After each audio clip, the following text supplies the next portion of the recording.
हिंदू महिला ने बुर्का पहनकर चंदा इकट्ठा करने की कोशिश की। उसने मुस्लिम का वेश धारण करके मदरसे के लिए धन मांगने की कोशिश की। हालांकि जब वो मदद मांग रही थी तो उसकी असली पहचान उजागर हो गई और वो पकड़ी गई।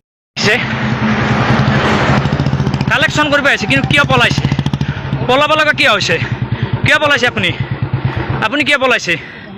নহয় ভিডিঅ' আপুনি কিয় আপুনি পলাইছে কিয়? কিয় পলাইছে? অন্য ধৰ্মৰ মাইকী হয় কিয় বৰখা পৰিধান কৰি এনেকৈ কালেকশন কৰি আছে? কিয় পলাইছে বাইদেউ? ধৰক বাইদেউ।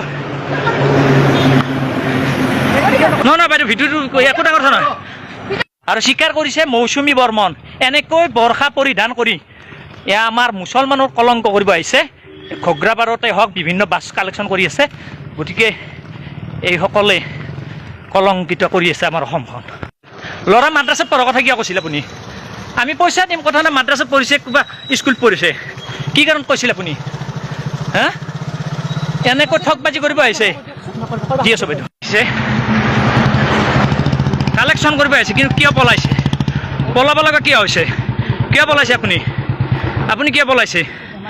নহয় ভিডিঅ' আপুনি কিয় আপুনি পলাইছে কিয়? কিয় পলাইছে?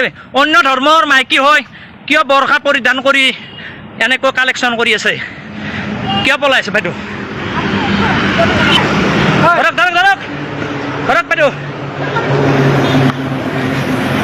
নহয় বাইদেউ ভিডিঅ'টো একো ডাঙৰ কথা নহয়। দেখিছে আপোনালোকে অন্য ধৰ্মৰ মাইকী কিন্তু বৰখা পৰিধান কৰি দোকানে গাড়ী কালেকশ্যন কৰি আছে। আৰু মই নাম সুধিলোঁ, আমাৰ দোকানটো হিচাপে একো ডাঙৰ কথা, আমি পইচা দিম কিন্তু